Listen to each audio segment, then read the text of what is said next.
lack of fairness and indeed accurate information is stalling the EV transition. It's fine if you've got a company car with salary sacrifice and you've got off-street parking, but if you haven't, you have to pay 20% VAT for your charging rather than 5% VAT. You have to pay higher costs for the vehicle up front. So drivers generally are hesitant. They're not hostile, but there's much more we need to do. The technology on these vehicles means that there is more requirement, more support, more technical expertise, more access to the vehicles. So it's not just the situation between the vehicle manufacturer and also whoever's providing that service to maintain and keep that vehicle moving. We also need legislation, we need regulatory reform to ensure that we can create that open market, that competitive market, and that makes it affordable for people to have this mobility and to continue to use. The consumer is paramount, and we've developed our electric forecourt model to encourage EV adoption and to make EV easy.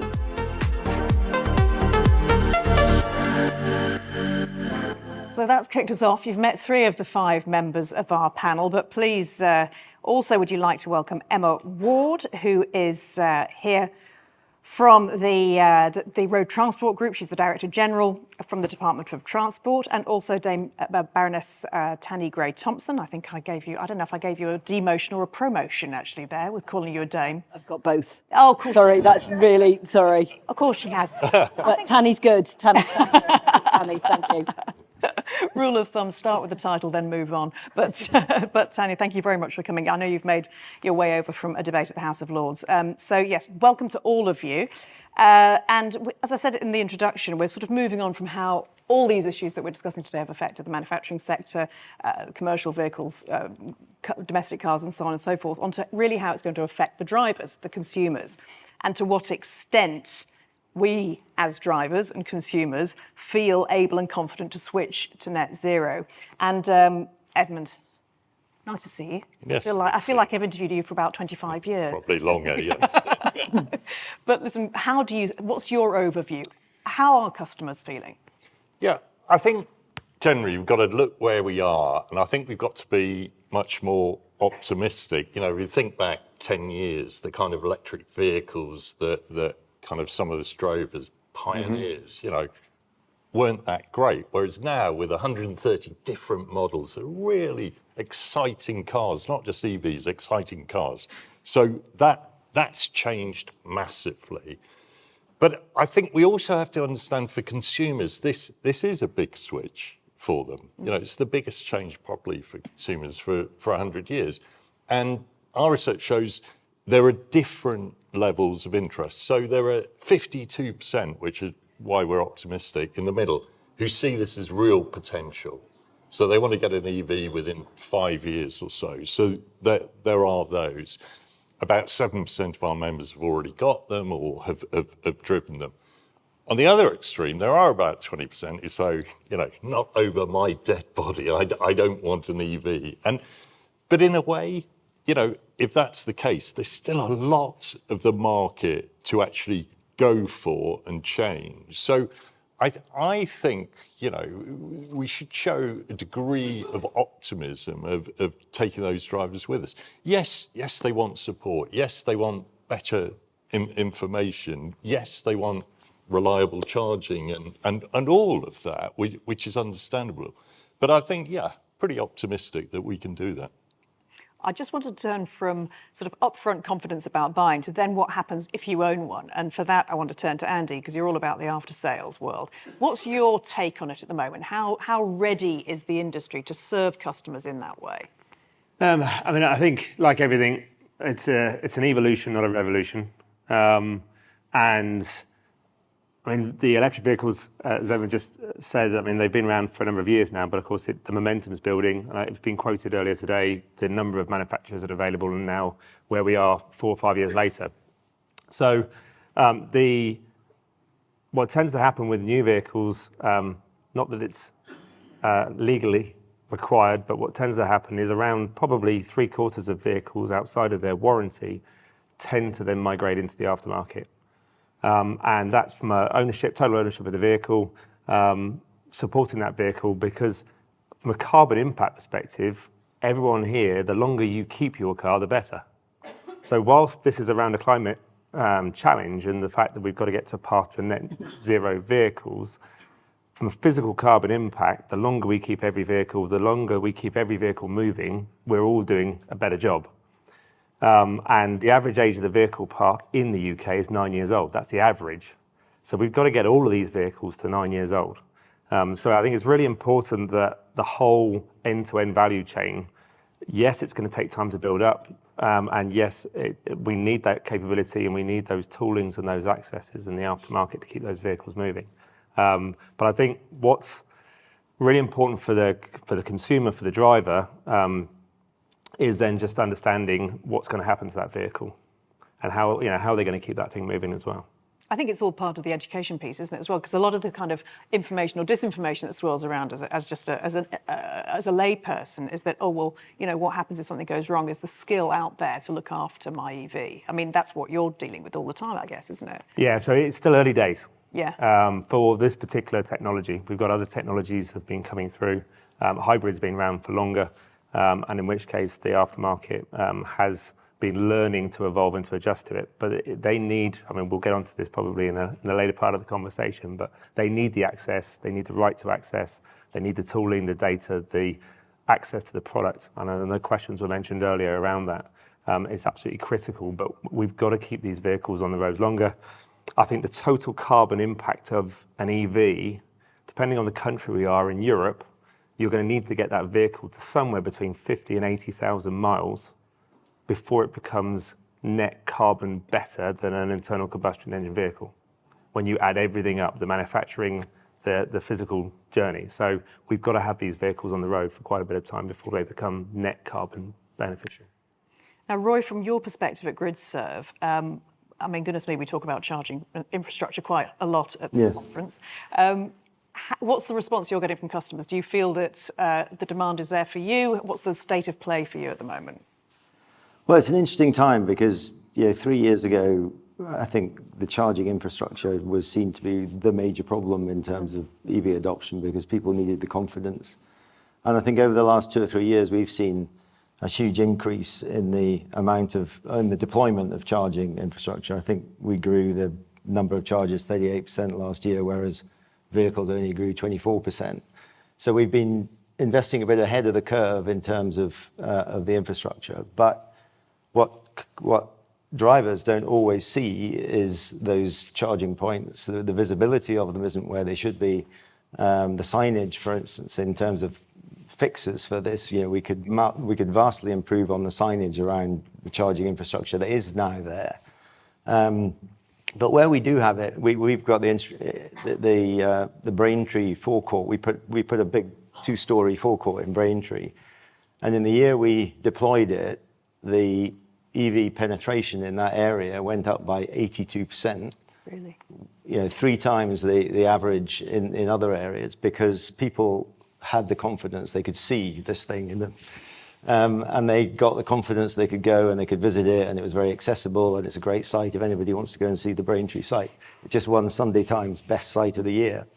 But it's about building that confidence, and we have a huge duty as an infrastructure provider, and GRIDSERVE is kind of the most used network in the UK to bring that service and that experience to customers, and we take that very seriously. Tanni, turning to you, to what extent do you feel that motorists with accessibility needs currently feel confident about switching to EV? So to start off with, I am not an expert in this area. It's just for someone who tried to switch to EV 3 years ago, I couldn't do it. Really? So I live in the northeast of England. We had all the paperwork in front of us. We found a really cool car.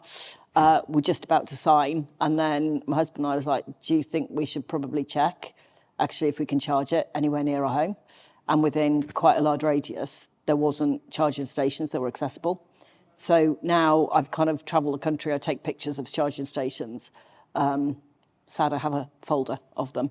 And there's everybody needs a hobby, Tanni. I know, but there's multiple different issues. It's actually either not always terribly well lit, or not in a great place, or massive step, and I couldn't actually reach any of the cables, gravel. I've just seen, so I know there's guidance, but it just doesn't feel right. So I used to do about 50,000 miles driving a year. I'm really conscious about trying to have less of an imprint. So actually we moved house, so I live near a train station. Last year I did about 80,000 miles on trains. Yeah. You saw with my electric scooter attachment, I always swore I would never have one of these. I would never be that old. I do have one now because I'm conscious of my footprint around London. So I'm not using taxis and things like that. But actually it's just really difficult so I think a lot of my friends who want to change are finding it really difficult. And if you need a wheelchair accessible vehicle, then that's another challenge as well. So what we don't want is, further down the line, disabled people to be accused of not caring about the environment when it's just been, really difficult to change. And also sort of the final bit is actually just having spaces big enough. So, I don't need a wheelchair accessible space near a shop, but what I do need is to be able to fully open my door to get my day chair out, to get out.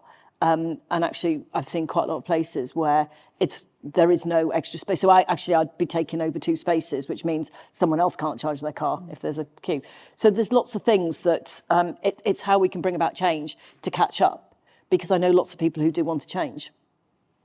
So Emma, turning to you with your role at in the government, what's being done to address these sort of concerns? How confident do you feel that the industry is ready to make it accessible for all sorts of drivers? So, we track public confidence very closely within the department. I think it's really important that we hear and we listen and we understand what people feel and what the industry are saying to us. It informs our policy making, and to reflect some of the things that the panel have already said. I agree. I'm glad Edmund started on a really optimistic note, which is that I think we have come a long way actually in the last few years, and our research and the opinions that we track suggest that we have. So, those people who have swapped would not swap back. We know that EV drivers really like the experience. They like the products. They have increasing confidence in the infrastructure for charging. We know that the cost of vehicles is coming down. We've seen really strong sales in February. But we also know that that is fragile for a number of reasons. We know that people's intention to buy is at best flat, may well actually be declining. That reflects some of the uncertainty within the market. We know, that the things that Tanni has just spoken about continue to be issues. And as Tanni recognised, we've got, we work very closely with disability user groups, with the industry to develop the BSI standard that exists, but it's voluntary. It's not always followed. So we are actively reviewing that at the moment, and that's due to complete in the spring. And we will need to reflect on actually what more is required to ensure that charge points, infrastructure are accessible to everyone. But working in partnership with industry to do that. And in terms of that consumer confidence piece, Edmund, you were very confident, but Emma, you must acknowledge as well that there has been an awful lot of talk around and about that. Is the tech going to change? Well, is it going to be possible? Is it going to develop? It's too expensive? All that kind of, all the various different issues that we've discussed in some detail today. What do you feel needs to be done to address that, to build the confidence to the point where we get that momentum, that snowball? So I think we do have that momentum, and I think the confidence does exist. There will always, I think, be coverage of people who don't like the technology, the 20%, Edmund, that are never going to be convinced. But there is a whole marketplace of people out there whose intention to buy an electric vehicle can be influenced. But we know from the research that the things they care about is the cost of vehicles and having range anxiety issues and charging issues addressed. And you have to be able to convince people. So as Tanni says, if you go to buy an electric vehicle and then suddenly think, well, let me just check, are there charge points? Can I charge it on my drive? If I can't charge it on my drive, are there public charge points available? How much is that going to cost me? And as you said, GRIDSERVE have invested a huge amount of money to get ahead of the demand so that increasingly those issues are being removed. We need to talk about that. We need to celebrate the fact that we've got vehicles out in the market, that the charge point sector is now ahead of demand, and that the government is coming in behind that to support that transition and ensure that where there are gaps, that we can help fill those. There was a lot of talk this morning about VAT on public charging. Where do you stand on that? On VAT on public charging? Well, I'm not a member of the Treasury, so it's a slightly unfair question for me. But it is something, obviously, that we've heard and will listen to. So, Edmund, when you're hearing the... It wasn't a comedy moment. You're representing the Department of Transport, so it would seem crazy not to ask. Edmund, when you hear the various issues raised, whether it be by Tanni or talking about charging, accessibility, all the various different points that we're raising, how ready do you think the industry is? I mean, there's still some way to go, isn't there? Yeah, I think there is. I mean, firstly, for consumers, there is as well. So 72% of consumers haven't had an experience with an electric vehicle. They haven't been in with one. However, when a street gets a couple of electric vehicles, you then do see a bit like, GRIDSERVE in Braintree in that. But in terms of the kind of industry, I mean, if we look at it from the AA's point of view, breakdown point of view, some people said, "Oh, do you fix electric cars? Do you attend them?" Yes, of course we do. 99% of our patrols are trained to level 2 to work on EVs. 86% of jobs they go to, they can fix at the roadside. The other big myth was electric vehicles always run out of charge. Well, 6 years ago, it was 8% of jobs on EVs were out of charge. Last year, it was 1.85%. And to put that into context, cars run out of petrol and diesel just over 1%. So it's getting close there. So in terms of that, it's working. Amongst the garage network, the independent garage network, we have a small network. 36% of them have got technicians that can fully work on EVs. So that's about 260. The IMI say that there are 52,000 technicians qualified at the moment.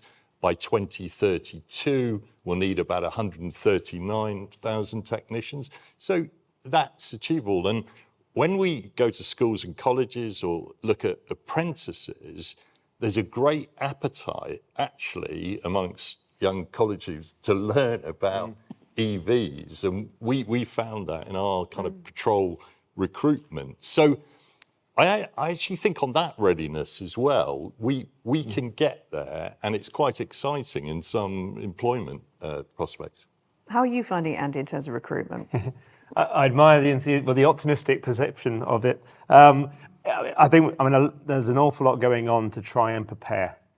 So the aftermarket, the independent aftermarket, is trying to get itself ready.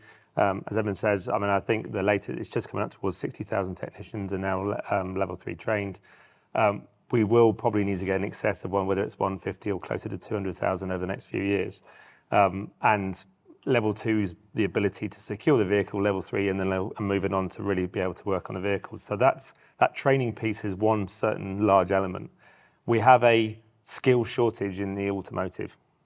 So that's the other piece just to balance up with this that says, whilst we are endeavouring to try and equip and train the current capability within the aftermarket and within the vehicle manufacturers, there is a general skills challenge still around bringing new skills into the industry and how we then bring them in, train them and retain them. So that's a constant battle. You then, for the aftermarket specifically, is the ability to be able to work on the car.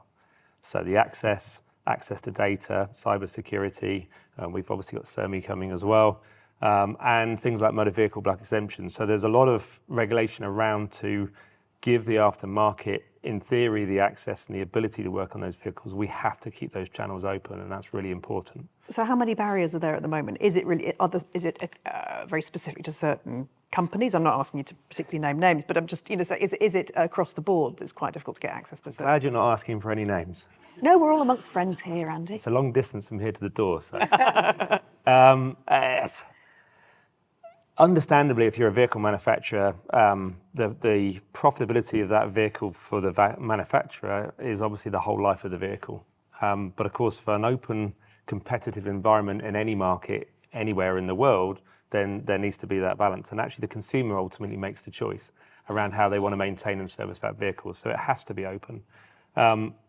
It does seem sometimes it's becoming increasingly more difficult to be able to work on certain vehicles. And if we move away just from the service maintenance side, I mean, this is a great example is around, and no one's mentioned it, but around collision and crash repair. Really feeling for the insurance markets at the moment as well, because insurance hasn't come up at all in any of the conversations really today. But we see vehicles, because we deal with both collision crash repair as well as service maintenance repair. Vehicle with a minor bump are being written off because they're not confident on the state of the battery post that accident. Right. So you'll have a 60, 80,000, 90,000 pound vehicle with a relatively minor front impact and some visual damage and potentially some peripheral damage behind the bumper. They're writing the whole vehicle off because they don't know the condition of the battery and everything else that's in the car, and which is then going to push up insurance premiums. So there's a whole piece right down the value chain, not only around service maintenance, but around collision and crash. And then one final point, just to pick up on the manufacturer, I don't think they're probably represented here today, but we are even finding manufacturers thinking about design a vehicle where the battery is embedded into the actual body of the vehicle. So it's not one piece in one place, it's actually around the vehicle. Well, that makes it impossible to repair it. So you have any accident in that car, you are writing that vehicle completely off. So going back to residual values and the first question around consumers' confidence around buying EVs, we've got to help ourselves as an industry to make these vehicles repairable, serviceable, and you can increase the longevity of them on the road. Otherwise, yes, it's all fine at one end, but by the time it comes down the value chain, you've got a real problem. Very, very interesting. I mean, Edmund, does that ring true from your network as well? Yeah, I mean, it is interesting, but when you actually look at breakdowns, there are remarkable similarities between EVs and petrol and diesel cars. The top 30% of breakdowns are tyres, wheels, possibly because of potholes, and the 12-volt battery. So in that sense, at that level, but I think Andy's right, when it has a crash, when there's damage to the battery, that's quite serious. And I know Thatcham are doing some research and whatever on that. So I think that is one thing that to give confidence for batteries, particularly in the used car market, which the majority of people buy their cars, used cars. The government in their manifesto talked about introducing a battery health check. And okay, most cars come with 8-year warranty and whatever, but I do think that kind of battery health check would give that confidence, because people do still say, you know, that car's 6 years old, how long will the battery last? I mean, all the evidence shows actually many of these batteries last 200,000 miles, 250,000 miles, you know, if they're not damaged. So I think that health check, if that were introduced, that would help boost confidence. Emma, does that seem like a good idea? Is that something you support? Sorry, me. Yes. So, I mean, I think you're absolutely right, and I think there are lots of things like that which we need to think about, which can help to both stabilise residual values, but also give people confidence. Absolutely. Rory, let's talk a bit more about how GRIDSERVE and companies like yours feel you can sort of really enable. You've already talked about how it's just that very visual impact of your Braintree site has had on the local market. It's a very powerful stat. What else could you be doing apart from making charging service stations appealing, if you like? Yeah, well, I think signage is one of our bugbears, because we have a strong presence on the motorway network, and the rules around signage for petrol stations are far easier than the rules around signage for EVs, for EV charging stations, for example. So we're working to try and improve the signage on the motorway networks. I think cost is, one of the key reasons for hesitancy, both in terms of the vehicles themselves, and we've talked a lot about that during the course of today, but also as we try and make the charging experience as accessible as possible, getting the price down is a key part of that. And we obviously exist on very expensive sites to start with, but we are paying exorbitant fees for our standing charges, are a third of the cost. Our wholesale energy cost is only a third of the price of the energy that we charge, because we're paying very significant standing charges, and of course the VAT conversation that we've had about 5 times today, which just seems incredibly unfair from the perspective of people that don't have home charging. So it's fine if you've got home charging, like probably most of us up here, but if you don't have home charging, then you have to pay 20% VAT on public charging the whole time. So if we can get the cost both of the vehicles down and take some of these sort of fixed costs of charging out of the system, and those are policy mandates that are required there. And then the other dimension is, how do we continue to invest at the rate we are investing today? How do we become investable as charge point operators? And this is an industry issue. This isn't just a GRIDSERVE issue. And to do that, we need to maintain a level of profitability. We need to be attractive to invest behind, and that is challenging in the current environment. There's no question about that. And how did you respond to Tanni's comments about some of the accessibility issues at charging sites? Well, I can speak for Charge UK. I sit on the board of Charge UK, and we've got a working group working on that very issue and setting some standards. At GRIDSERVE, we have wider bays, to your point, Tanni, on most of our sites, and at the forecourts we have drop curves and accessibility and lifts, and so we're trying. Certainly, we talk about talent. Actually, we're talking about one of the constraints in the industry being talent. In my experience, this is a very exciting industry to be a part of, and our ability. I used to work in BP, and I can tell you it's a damn sight easy to attract talent into a company like GRIDSERVE, who are really purpose-driven, really trying to make a difference. And we get great people coming when we do have availability. So I think there is a very positive energy around this space. And those people come on board with real purpose about the environment, but also around things like our ability to be accessible. So it's something we're working quite hard on. But there's loads of work to do. I mean, even the weight of the cables, as you talked about, Tanni, is one of the challenges we're trying to work on. So, I mean, Tanni, do you feel it's a question of making this less of a voluntary code? Yes. Yes. Because it's quite exciting, when you say, most of the charging stations are accessible. I think they just have to be all of them. And, I know moving things from guidance to regs or legislation is not particularly easy or quick. But, my preference would have been, it should have been, a legal requirement from the beginning, because there are people who will just take longer to adjust. And actually a lot of disabled people, for lots of reasons, especially if you've got complicated adaptations, will keep their cars for a really long time. If you've got, swing out electric seats, if you've got a tail lift, things like that. I don't have any of those, but, that means that people will keep their cars for longer. And then retrofitting is going to be more expensive than just doing it in the first place. So I'm afraid I'm going to be the grumpy one on the panel. But, disabled people with a wide variety of conditions are 20% of the population. Kind of feels like we get a little bit forgotten. And this is the really grumpy bit. Any single person in this room could become disabled, and could become a wheelchair user. Most of my friends are wheelchair users, who were wheelchair users when I know them. I've got 2 friends recently who've been in traumatic accidents and are now wheelchair users, who they joke it's kind of know me, but it's it could happen to anyone at any one point, and then you're suddenly excluding people. So I'm probably not a fan of putting stuff into legislation unless it needs to be, but I do think this is one area that probably just needs to be, because otherwise just forget all the time. And apologies if any of you follow me on social media, because I mostly tweet about trains. So you guys are getting it easy from me, actually, because I don't tweet much about EVs.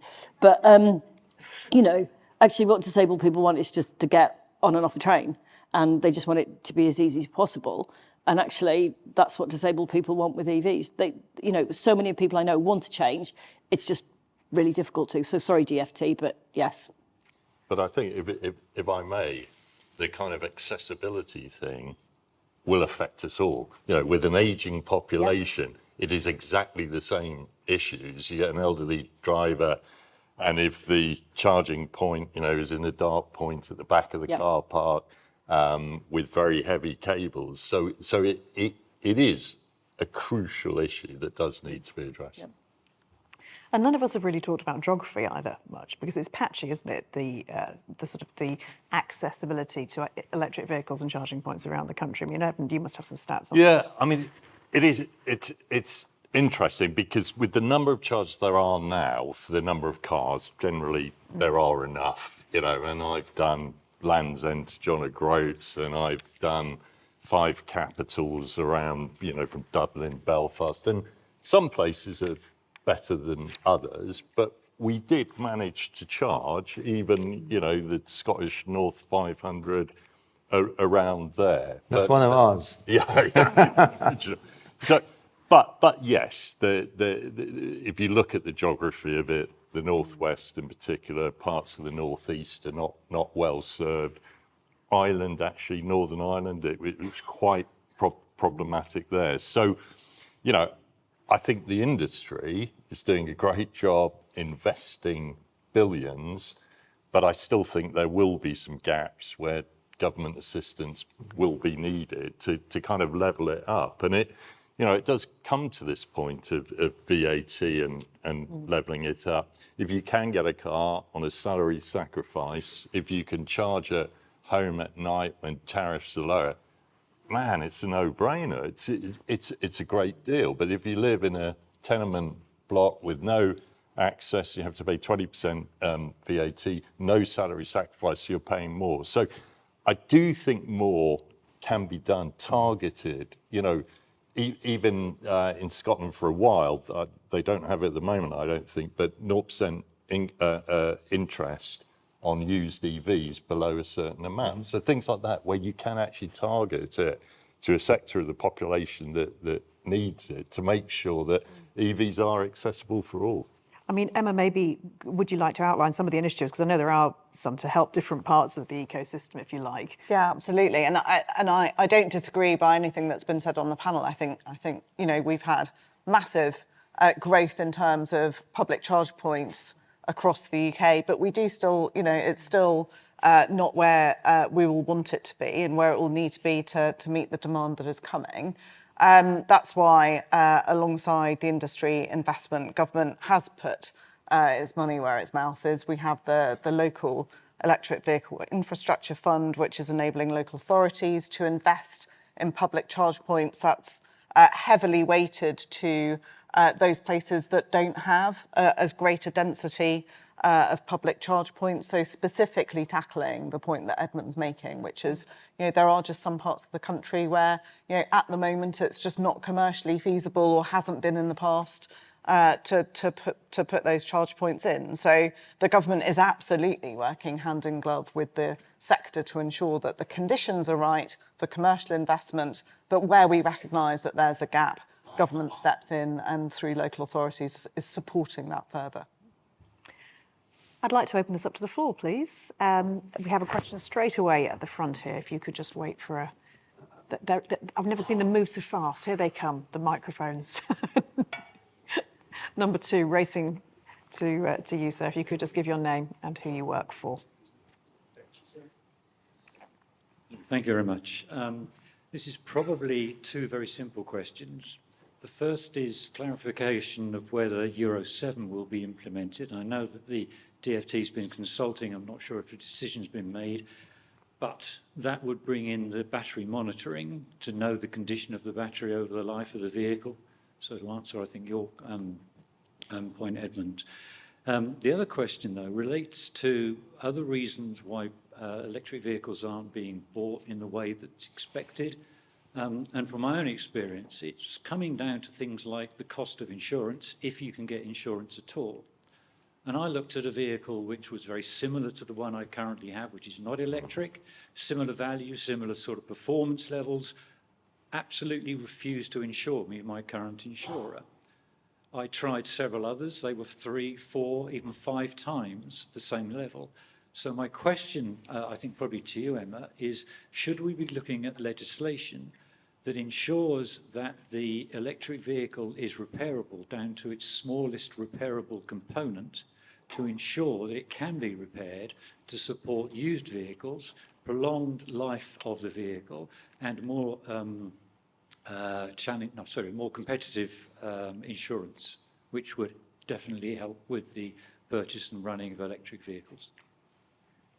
Emma. I mean, as Andy said earlier, it's obviously something that we need to think about, whether it's legislation or whether it's what we're doing at the moment, which is talking to the sector, understanding, where the current products are, where the future products are. It's a dialogue with industry at the moment. I recognise what you're saying. I've heard it on many occasions of people saying to me, I would have bought it but for this. And I think we need to give people more reasons to buy an electric vehicle. So whole life cost, increased accessibility of charge points clearly isn't enough because we're still seeing that public confidence in intention to buy, not following through. And insurance cost, I think, is one of those things. But it's a dialogue that DFT is absolutely involved in. On your Euro 7 point, I don't think a decision has been made, so I think I can't comment on that. Thank you. Okay. I mean, Edmund, do you have any views on the insurance? I mean, on the insurance, you make a valid point. I think part of the problem is, believe it or not, insurers don't like risk. And because they haven't got the knowledge of EVs, they haven't got the track record, to Andy's point earlier, they're taking a really cautious approach. And almost, as you're saying, there's a slight damage to that battery, it's being written off. It's a 60 grand car.